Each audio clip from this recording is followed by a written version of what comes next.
স্বাধীনতার পর পশ্চিমবঙ্গে সর্বোচ্চ ভোটদান, শুধু শতাংশের হিসেবে নয়, ভোটার সংখ্যার নিরিখেও প্রথম দফার নির্বাচনে রেকর্ড তৈরি হয়েছে। পরিসংখ্যান বলছে বৃহস্পতিবার যে 16টি জেলায় ভোট হয়েছে 2021-এর বিধানসভা নির্বাচনে এই জেলাগুলিতে গড়ে প্রায় 83% ভোট পড়েছিল। আর এবার প্রথম দফা নির্বাচনে পড়েছে 93%-এর বেশি ভোট। কিন্তু প্রশ্ন উঠছিল যে 2021-এ যে ভোটার তালিকায় ভোট হয়েছিল আর 2026-এ যে ভোটার তালিকায় ভোট হচ্ছে দুটো এক নয়। তার কারণ 2026-এর ভোটের আগে এসআইআর হয়েছে। আমরা জানি এসআইআরে প্রায় 90 লক্ষ ভোটারের নাম বাদ গেছে। এসআইআরের খসড়া তালিকায় 58,20,899 জনের নাম বাদ যায়। এরপর 28শে ফেব্রুয়ারি প্রথম দফার সংশোধিত চূড়ান্ত ভোটার তালিকা প্রকাশ করে নির্বাচন কমিশন। সেখানে বাদ পড়েন আরও 5,46,053 জন। খসড়া তালিকা ও প্রথম দফার সংশোধিত চূড়ান্ত ভোটার তালিকা মিলিয়ে নাম বাদের সংখ্যাটা গিয়ে দাঁড়ায় 63,66,952 জন। এরপর সাপ্লিমেন্টারি তালিকায় অবৈধ বলা হয় 27,16,393 জনকে। ফলে 90,83,345 জনের নাম বাদ পড়েছে।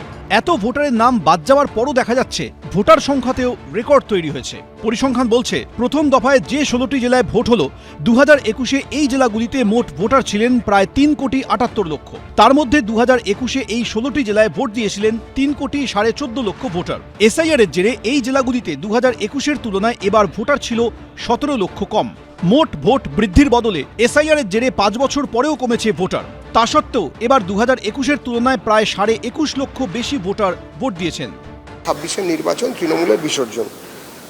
একটা 1.5 দশক ধরে একটা দল তৃণমূল কংগ্রেস তারা বিভিন্ন সময় মানুষের সমস্ত কিছু লুট করলো, মেধা লুট করলো, মেয়েদের সম্মান লুট করলো, জমির ধান থেকে ঘরের লক্ষ্মীর মান কোনো কিছু বাদ দিল না, প্রাকৃতিক সম্পদ লুট করলো, পাহাড় লুট হয়ে গেল, জঙ্গল লুট হচ্ছে, বিভিন্ন জায়গায় কয়লা এবং বালির খাদান লুট হচ্ছে, বালি এত লুট করেছে যে নদী তার গতিপথ বদলে নিয়ে এলো। এইরকম পরিস্থিতিতে দাঁড়িয়ে তৃণমূল কংগ্রেস যা করেছে তার উল্টো দিকে মানুষ উত্তর দিচ্ছেন, জোট বেঁধেছে। এ রাজ্যে প্রথম দফায় ভোট হয়েছে 152টি বিধানসভা কেন্দ্রে। তার মধ্যে 2021 সালের বিধানসভা ভোটে তৃণমূল জিতেছিল 92টিতে, বিজেপি জিতেছিল 59টিতে, একটি আসনে জিতেছিলেন নির্দল প্রার্থী।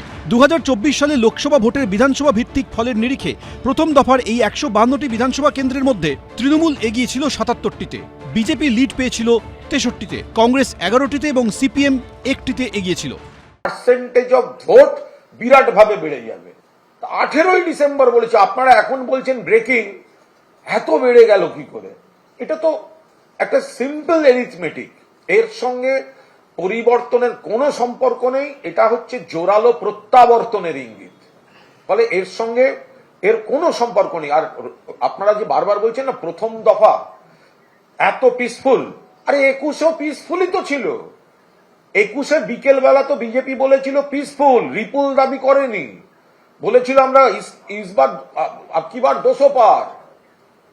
অভিযোগটা তো শুরু করলো হেরে যাওয়ার পর থেকে, গোলমালটা তো শুরু করলো কাউন্টিং এর পর। ভোট তো পিসফুলই ছিল, আগের বারও ছিল, এবারও আছে। পরিবর্তন না প্রত্যাবর্তন? 93% ভোটদানের হার কিসের ইঙ্গিত দিচ্ছে? এই নিয়ে চুলচেরা বিশ্লেষণ শুরু হয়েছে রাজনৈতিক মহলে। একদিক থেকে ভয়, অর্থাৎ ভোট যদি না দিই তাহলে ভোটার তালিকা থেকে আবার ডিলিটেড হয়ে যেতে পারে।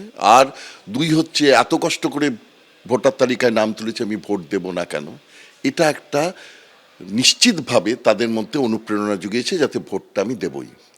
এর পাশাপাশি কিন্তু যখন এই রকম ডিটারমাইন্ড ওয়েতে অধিকাংশ লোক বেরিয়ে আসে তখন কিন্তু মাথায় রাখতেই হবে যে একটা অ্যান্টি ইনকামবেন্সি ঢেউ কাজ করছে। প্রথম দফার মতো দ্বিতীয় দফাতেও কি ভোটদানের হারে সুনামি আসবে?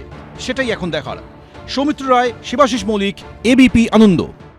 এবিপি আনন্দ, এগিয়ে থাকে, এগিয়ে রাখে।